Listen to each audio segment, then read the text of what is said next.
Hey everybody, welcome back to Grumpy Acres. We are live on Wednesday night. Going to do a video tonight or live stream. Let's let some people check in within the chat to see if they're who else here. Go ahead and remember, get into the live, get out of top chat and into the live chat so you can see all the messages. Looks like Count Trumpley was here at like 11:57 this morning. Where am I on the prepper scale? Question mark. I'm at the fodder phase, maybe at the best. The sacked out expendable phase, a no steader. Well, you know what? It's good to know where you're starting from. Knowing where you're starting from is probably the best thing to know in the world. Hey Rabbit, good to see you here. Let's more people check in before we get started. It's kind of dicey this afternoon. Wasn't quite sure if I was going to be able to do the live because we had some pretty heavy thunderstorms roll through. Angela said there was a tornado just south of us. I didn't hear anything. All it did here was hail and rain, but apparently it was pretty bad. Rabbit's a newbie. Yeah, everybody believes that, Rabbit. Hey Jane, Tamra, how you guys doing? Glad you could make it Wednesday night. I know I didn't get the link up till late this afternoon, but here we are. Half Bubble Off Plum, one of the greatest screen names on the interwebs. Grateful Hearts Ranch, good to see you. I'm glad you guys made it. So, in an age of economic instability, natural disasters, political division, and supply chain vulnerabilities, personal preparedness is no longer optional. It's essential. But prepping isn't a one-size-fits-all concept. It's a continuum, a journey, and the first step of being ready is knowing where you are. Remember, we did the first video. We talked about the prepper continuum, or the preparedness continuum, and that is what we're going to talk about tonight. And this presentation is the third in an ongoing series of videos exploring the preparedness continuum, which is a conceptual journey that bridges the gap between preppers and homesteaders. You can see the first one at the link at the end of the video. Here's a statement. Here's a statement of fact. Preparedness is not just about gear or food. It's about mindset, capability, and lifestyle. If you don't know where you are on the spectrum, you can't plan your next move. Okay. I just realized I used the word spectrum there, and there's a little bit of truth in that, well, a whole bunch of truth, because quite frankly, I think there's a little bit of tism in everybody that's trying to live this preparedness lifestyle. You kind of have to have it in order to make it through. Okay, first thing we need to do is refresh ourselves about the three phases of preparedness and their characteristics, all right? So then we've got the prepper phase, which is a reactive phase. It's short-term focus, 3 days to 3 months, emergency supplies, bug-out plans, stored food, and the mindset is I need to survive a crisis.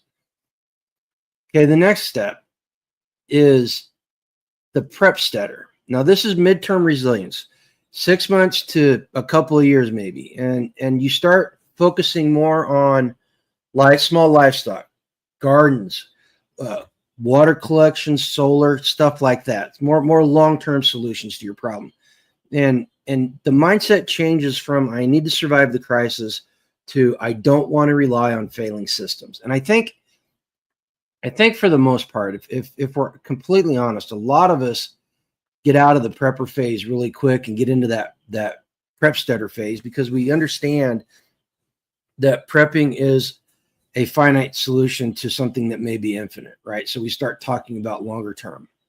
Hey, Scanes, how you guys doing? Glad you could make it. The third phase, which is a proactive phase, is the homesteader phase. This is long-term self-sufficiency. That's the goal.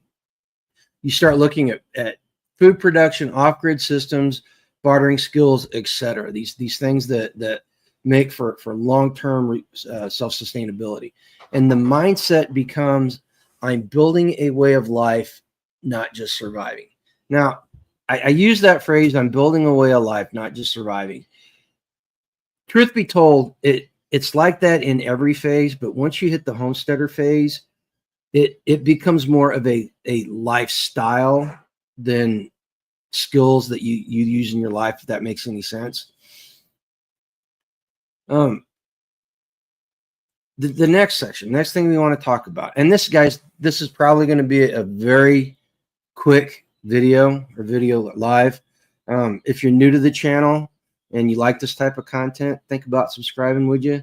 We talk about preparedness and homesteading and all the things that it takes to live a life done free, liberty, freedoms, and stuff like that. So we'd really like you to join us. Okay, the next section. Why does this matter? Why do we need to know where we are? Well, the biggest thing there is you can't fix what you don't know, right? You don't know that these dangers exist, and it creates a false insecurity from preps that don't go far enough. In the prepper phase, if you don't know that the long-term situation is going to happen, you're not going to stack enough stuff. You can't stack enough stuff. It gives you overconfidence in your gear without skills. How many of you out there, if in the chat, how many out there started out as a prepper and you bought stuff and didn't learn to use it immediately after you got it? You didn't build the skills.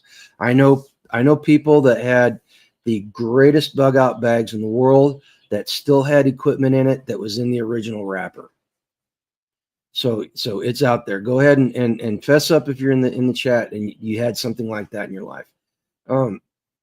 It leads to misaligned spending. We end up buying a lot of stuff that we don't need. Who here, show of hands, who here has bought something that was a really cool gadget that you really didn't need once you got it? Oh, Rabbit says he grew up this way, so he really can't raise his hand on that. Well, good. You know what, Rabbit, seriously, you're in the minority in that group, honestly, from everybody that I know. And another thing is not knowing what you don't know leads to gaps in essentials like your waters, your meds, your security, etc. You know, and from a prepper standpoint, we really need to ask the tough question: what happens when the crisis lasts longer than your stash? What happens when everything that you stacked up ran out? All right. So this is why I say, hey, Terminator, this is why I say almost every live that the prepper and the homesteader live on the same continuum. It's just a matter of how far they are along it. All right. So now let's just talk about some common challenges that each one of them faces. And I'm gonna name these challenges, and I want you guys to pipe in and give me anything that you think I missed. Okay, anything that pops in your mind. Okay, prepper challenges. I've got enough. Leads to complacency. How many people say I've stacked enough food to last a year, and then it leads to complacency? How many preppers do you know that whenever Trump got in elected office the first time, they took their foot off the gas pedal and started cruising? I don't know about you guys, but I know people that were selling their stuff 6 months into the Trump administration because they didn't need it anymore. They got complacent and they thought that they were okay. Next one, supply expiration. You know, how many people do you know? And I'm guilty of this. In fact, over the last 3 years, we've had a really bad problem with this because of lack of space to take care of everything. But supply expiration. How many times have you gone into your supplies, your stash, and seen that stuff was outdated? It was way past its expiration date, and it really became unusable. You know, I know somebody that when they moved ended up filling a dumpster full of expired food because they had it so long and it wasn't rotated out because their stack was so high. But they ended up filling a small dumpster up with the stuff. You know, so it happens to the best of us. I've got stuff back there that I need to rotate out. And actually, it's going to go to the animals. But still, we've got stuff out there that has expired and needs to be gone. The next one, dependency on stores in the grid. You know, if you're a prepper, you are dependent on the grid and stores for buying your stuff. How many people make a habit of when you're at the store buying extra supplies? You know, you buy an extra case of beans or an extra case of soup to stick in your supply. You are dependent on grocery stores if you're still in the prepper phase. And when the grocery stores go away, your stuff starts going away. Tamber had to throw mayonnaise away. Sometimes that hurts, not gonna lie. Okay, the last prepper one. This is the one that is gonna do a lot of preppers in, and it's something that they have complete control over.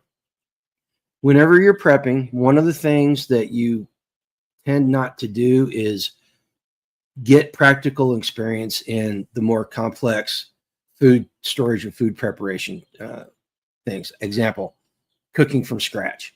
I know a lot of people that rely on stuff coming out of cans in their daily lives, even without an emergency happening, and they just don't know how to cook. They've got stuff stacked up and they'll do great, but eventually they're going to have to run into a situation where they don't know how to cook something from scratch.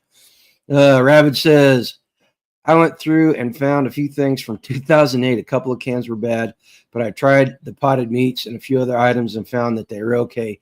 Not as tasty as in date, but still edible. Yeah.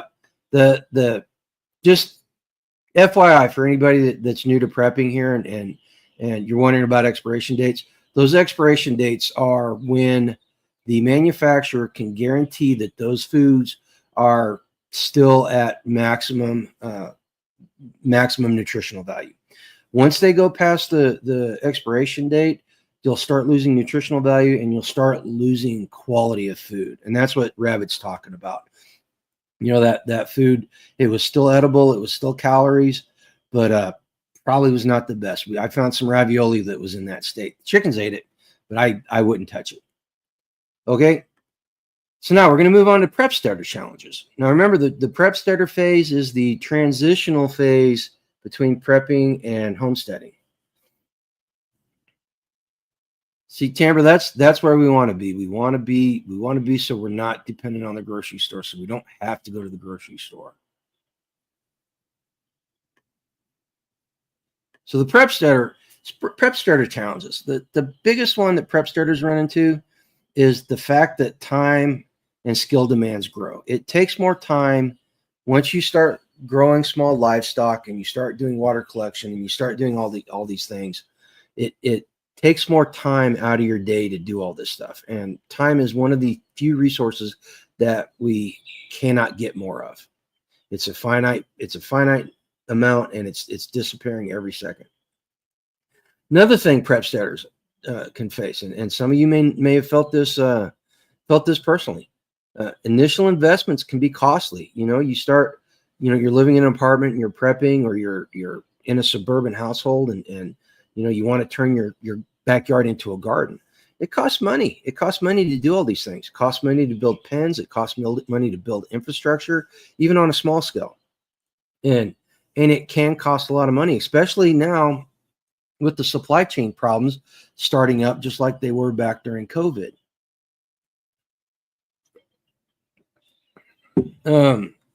Next one, zoning laws and property limitations.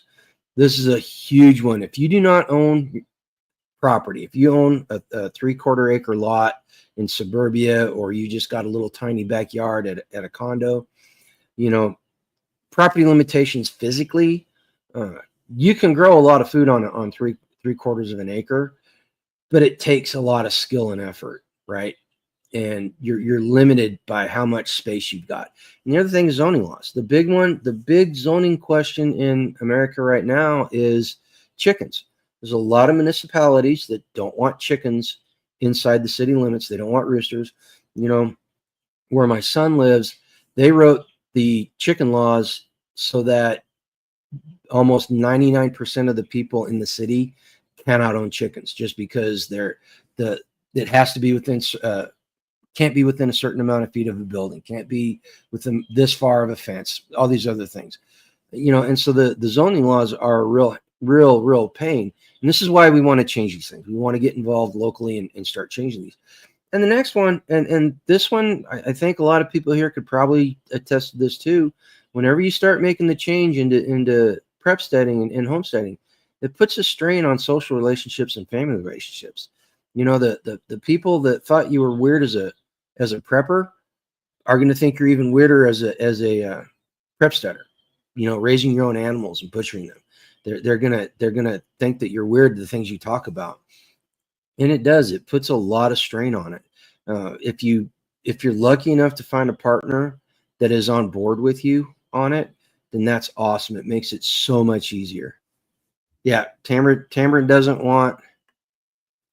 Tamara says the government does not want anyone to have chickens, and that's about right anymore. It's about right. You know. So the strategy that the prep steader takes on is a you start learn by doing, trying seasonal gardening, raising meat rabbits, etc.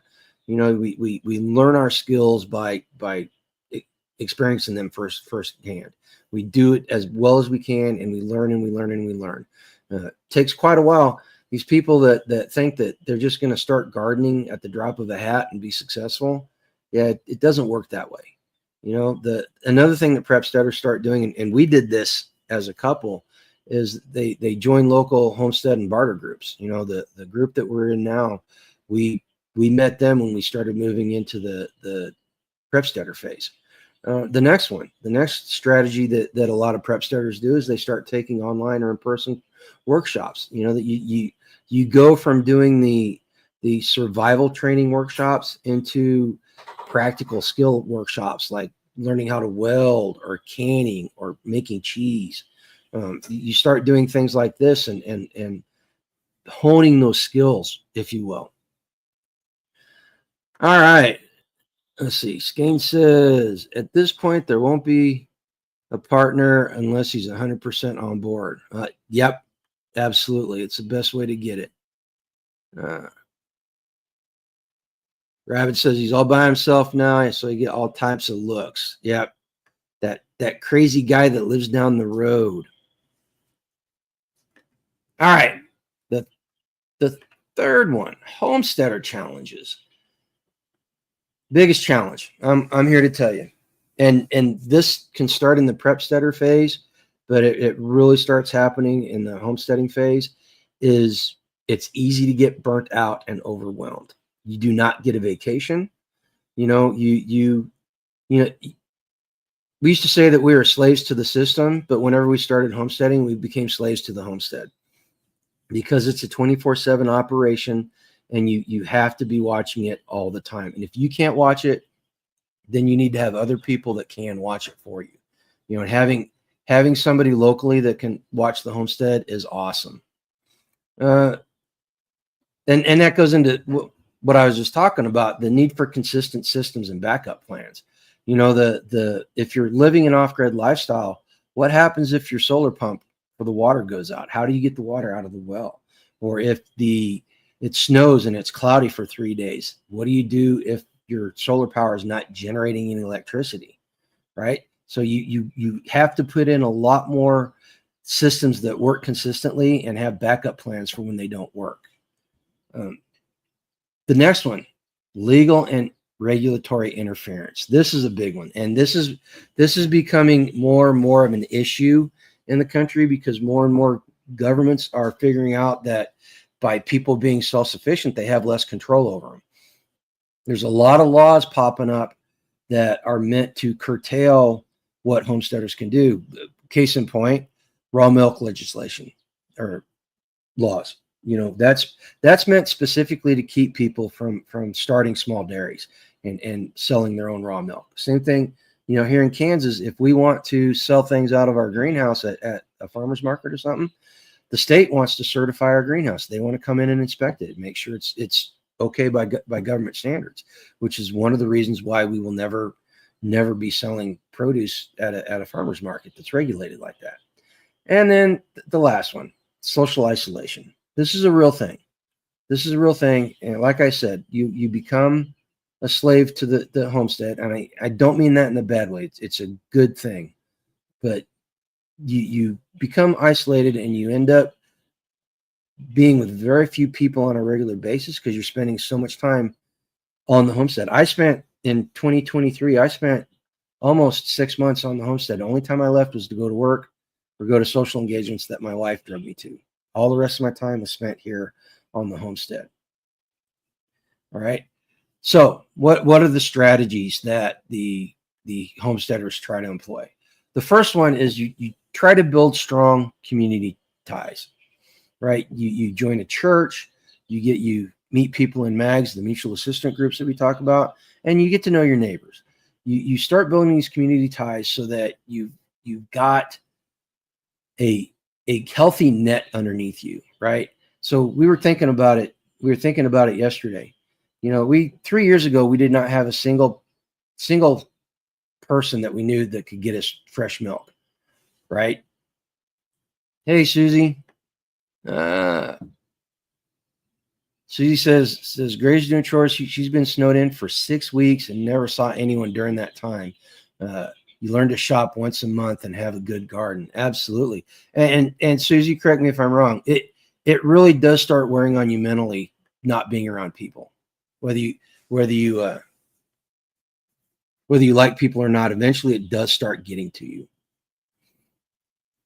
The next one is homesteaders start delegating tasks within the homestead, or barter for labor. Absolutely. The kids on the homestead kids that we know are very active on their homesteads, and they're very involved. And we barter for labor all the time. I can't do the heavy mechanical work on the vehicles that needs to be done. So I'm always bartering with hacks for mechanical work. But it's hard to do it all by yourself. There's a reason why the old homesteaders back in the 1800s had multiple kids. Well, number one, because it was such a hard lifestyle that chances are quite a few of them were going to pass. But the other one is they needed the labor. They needed somebody to help on the homestead. And kids, homestead kids, from my experience, because they're so involved on the homestead, tend to be more self-motivated. They tend to be more accustomed to hard work and labor, and they're good qualities for these kids to have.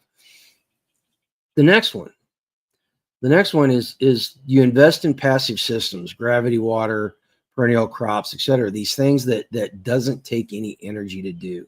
Our water catchment system is 100% gravity fed, and if I want to get water out of it, I open a tap, or if there's a hose hooked up to it, it'll run over there. But it's all gravity fed. It's nothing coming out of the pump. And perennial crops, the stuff that lasts year in, year out. This is one of the reasons why we push food forests so hard. All right. The next section 4. Is everybody?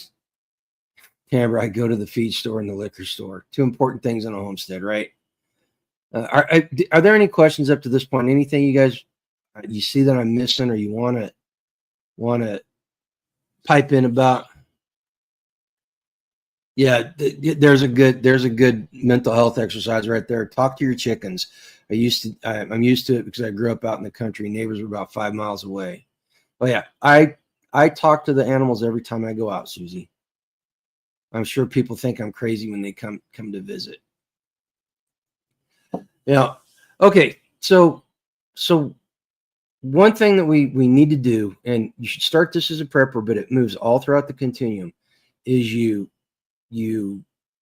need to do continuous assessment. You need to continually reassess where you are and what you're doing, so that you can know where your holes are and where you need to go going forward. The milestones that I put in the community page, and I'll put after I'm done here, I'll put the link down in the description, so you can just click on it if you want to. But that's a good way to assess where you are. Another one is to have a scorecard of the 10 core areas: food, water, shelter, security, emergency, medical, community, finance, transportation. Keep a scorecard and figure out where you are in each one of those, so that you know what you need to do. And ask yourself monthly, if the grid went down today, what's my weakest link? What do I need to work on the most? And I think if you are honest about that, you'll find the holes pretty easily. Something else you can use is, and I think I did put I'll have to go back and look. Tag over at Life Done Free had one of the community members make an ungovernable score, which was a self-assessment on these core areas, and it's actually pretty good assessment. Again, I'll see if I can't find the link. I think I put it out on Google Docs, and I put a community post out so everybody could download it. But I'll get on that and see if I've got it. You know, and one of the things about the mindset, whenever you're moving up this continuum, is small wins equal big shifts. All right. We talk about baby steps all the time. You know, if you're gonna look for wins, look close by. You know, set a 30-day goal, set a week goal, set a goal for a weekend, but set these goals and meet these goals, and eventually they'll start adding up, and they'll make into big shifts on where you are in the continuum. You know, here's an example. You can add one shelf-stable meal per person per day. Just do that. If you buy a freeze dryer, try to add one meal a day. Or if you go to the store, buy a shelf-stable meal for one person every day. The next one is build a raised bed and grow your own food crop. Just start small. You know how I started out with probably about a 6 square foot herb garden. I built it underneath the deck at our old house, and it was my baby. I was just telling Angela, you know, I went and I collected all the rocks for it. I made the dirt out of compost and filled it up, and it was a perennial herb garden every year. But that grew into almost an 800 square foot garden in our backyard, plus rabbits and quail. You know, so you do these small things, and they eventually lead into bigger things. And then, you know, here's a goal: learn how to preserve meat. All right, there's, off the top of my head, I can think of three different ways, easy ways to preserve meat. You know, 4 ways. There you go. There's four different ways to do it, and you can get there. Well, and see, rabbit, there you go. That's a good goal. You know, you're looking to get more fit. You're looking to get more fit by losing that weight. I'm trying to get there. I'm trying to get back down to where I was. Okay, here's another strategy. Here's another strategy that you can use. Leverage others. Find your tribe, either family, online forums, local groups, whatever. Find a tribe and leverage them. Learn their skills that they have. Have them share their skills with you. You share your skills, experiences. You know, you can skill share or barter in person. You know, mechanics, nurses, electricians, herbalists. If you've got skills, you can barter those skills with others and just act as a force multiplier for each other. The next one, and I'm a big advocate of this, invest in skills. The first one is the one I'm really big on. Books still work even when the grid is down. I'm a huge advocate. If you have space for a library, you should buy books and fill it with practical books that you need. All right. The next one, practice no power weekends. We've had this discussion on the channel before. I do not want to get killed in my sleep, but we still have stuff around, and we do use the no power stuff whenever the electricity goes out. We just don't sit in the dark. We put the plan in motion, and we prepare for it, and we execute it. Hey, Bonnie Blue. Yeah, we got hammered up here this afternoon. Wasn't quite sure I was going to be able to do the live tonight. You know, and here's another one. Rotate and upgrade your gear about every 6 months. I just did a short on this recently. You know, I didn't check my meat grinder for 3 years because it was buried in the move, and I broke it out whenever I was trying to make sausage, and I was missing pieces. Actually, it wasn't a meat grinder; it was a sausage stuffer. You know, you need to rotate and check on your gear and make sure everything's functional. It's time pretty soon to break out the generators and fire them up and make sure that they're working again. Okay. Now, let's have a little discussion. I want to hear what you have to say about this. First question, without divulging too much information, where do you honestly feel you are on the continuum? Are you a prepper, a prepsteader or a homesteader? Or like Count Trumpula, are you a no-steader? Which, as I said at the beginning, knowing where you are is the easiest, the best thing to know. All right, so let's, yeah, it's about that time to change the oil in generators. Yeah, Rabbit's a newbie. Don't show up to his house.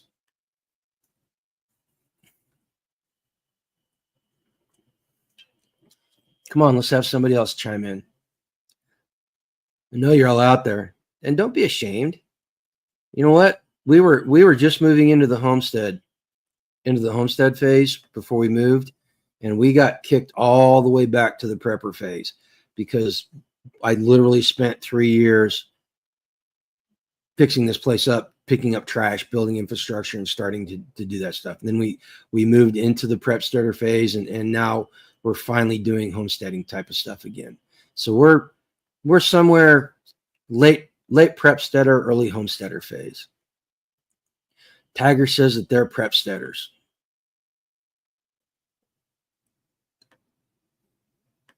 Well, you know what? If you're living down there, you are Lake Mafia. Skanes is a prepper about to transition into homestead. She's gonna skip the whole prep steading phase. Bonnie, prep steader-ish, prep steader adjacent. Okay, here's the next question. Now be honest here. What's one aspect of preparedness you feel confident in and one that scares you? I did say medical, Grateful Hearts. I made sure I fixed all that stuff, you smart aleck.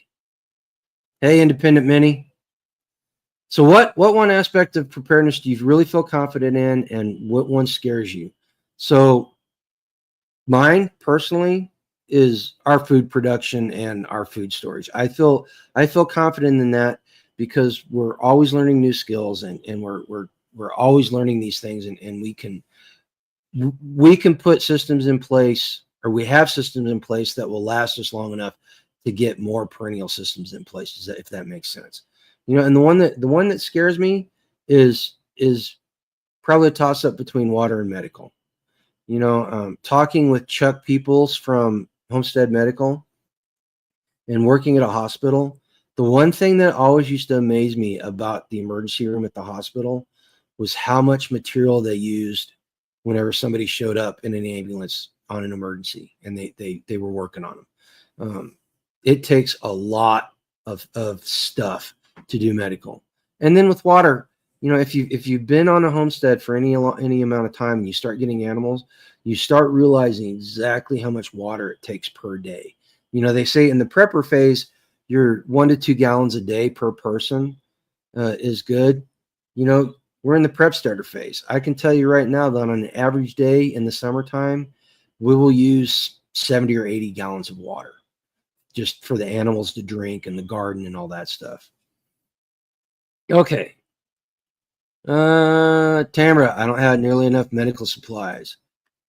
Food availability, confident, medical emergency, scare, a long way from services. Yeah, it's kind of where we are too. Yeah, cows drink a huge amount of water. See, you know, you'd be amazed at how much goats and sheep do too, especially if they're nursing mamas. You know, I will fill the 50-gallon trough up twice a day very easily in the summertime. Rainwater collection, hammer that point home constantly. Absolutely, Rabbit, absolutely. See, medical seems to be the one that a lot of people don't feel as confident in as they'd like to be, and it goes back to the challenge of the initial investment. It costs a lot of money to get the amount and quality of supplies that you need, right? All right. Skanes, from a medical standpoint, says there is no such things as enough medical supplies. Absolutely. Okay, now here's the big one. And this is one where you got to really kind of, hey, Homestead Twins, this is the one where you really got to lay yourself bare whenever you ask yourself this question. What is stopping you from taking the next step? What is keeping you from moving on from where you are to the next phase in your journey along the continuum. Hey, Wildlife. Nice to see you here. Don't recognize your name, but welcome, welcome. We were just asking if you I can't get it out there. If you missed it, I was just asking, what's stopping you from taking the next step? So Tiger's waiting on retirement so she can move on. Quite frankly, my issue is money and time. Seriously, money and time. Neither one of which I have enough of. And if I could figure out a way to not have to go to a 9-to-5 job and work on the homestead full time, life would be much better. Susie says money and age. Absolutely. Two things we never seem to have enough of when you're trying to build. Not that money's the most important thing, but it makes it a lot easier. Okay. So that we're about done with the presentation. So here's a closing thought. Preparedness is not a destination, it's a direction. So we can't aim for perfection, we aim for progress. There's the old saying, perfect is the enemy of good enough, right? So we're always moving forward. That's why every time I end a video, I tell people, when you lay your head down, at the end of the day, be better off than you were when you woke up. When you're retired, you're on a fixed income. As well, yeah, and this is where the financial preparedness comes in to help you do these things. And there, there's just so many things going into this, right? Preparedness is a way towards homesteading. It's the final goal. Actually, Rabid, homesteading is not the final goal. I found I was doing some reading and some looking at stuff, and there's actually a fourth level that I haven't talked about yet. And quite frankly, it's the final goal that we should all strive to be.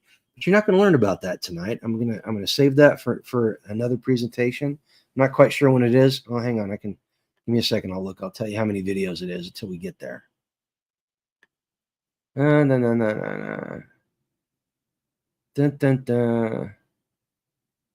Oh, there's like four more videos before we get to the final destination. So I'm going to make you guys sweat it out and wait for that one. Okay, so here's my call to actions. Here's my call to actions for you after we're done here. Number one, assess your 10 core areas. Do a real evaluation of where you are and figure out how you are. The next one is pick a weak spot. Pick something that you don't have enough of or you can't do, and B, you can start taking care of it one step at a time immediately. And then take an action this week actually, let's say this. Next time we do a video on this, which is going to be 2 weeks, because I'm going to flip-flop the propaganda videos and the preparedness continuum videos. I'm going to flop them back and forth just to keep things interesting. So you got 2 weeks. 2 weeks to take an action on something and improve it. And I'm going to ask next time we do a video on this that you guys share what you did, okay? And here's the thing. No matter where you are on the spectrum, whether you're just starting out or you're on your way, you don't have to go full homesteader today. You don't have to start. You don't have to look. This is one of the things I dislike about the homesteader YouTube community is they paint this picture of it being so easy. They have these highly edited videos that only show you the best parts of their homestead, and they paint an unrealistic picture for people, and people get frustrated because they can't replicate what some of these people are doing. All right. You do need to start walking though. You start your walk towards homesteading, even though you're not going to get there today. Okay. All right, guys, listen, that's the end of the presentation. I hope you enjoyed it. Like I said, if you're new to the channel, you made it this far, Uh, Wildlife says, this time of year, one of my levels of preparedness is my gardening. Absolutely. The journey of 1,000 miles begins with a single. Look at Wildlife going all zen on us. That's awesome. I love it. I love it, love it, love it. Rabbit says he could be past his. It's a cluster. You know what?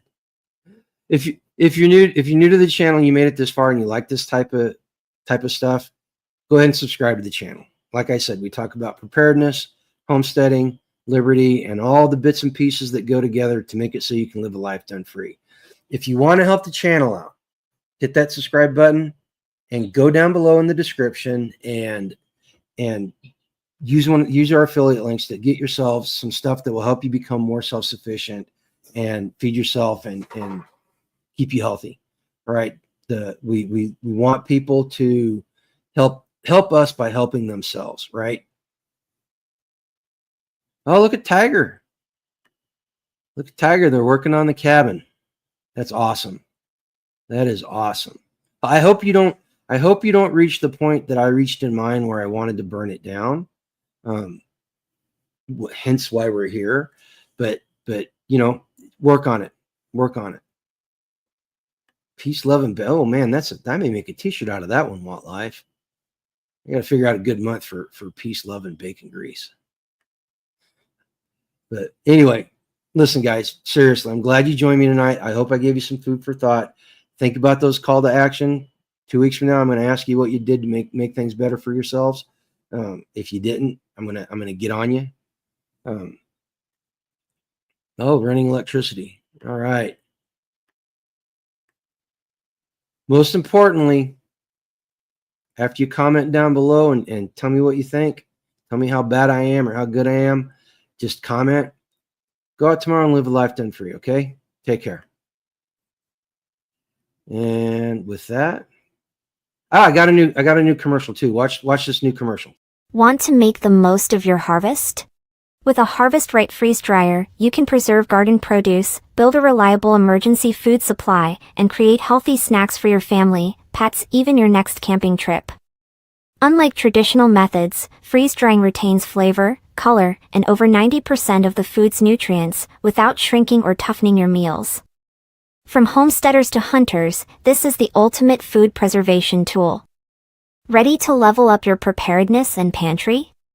Click the affiliate link in the video description or scan the QR code and see why thousands are turning to freeze drying.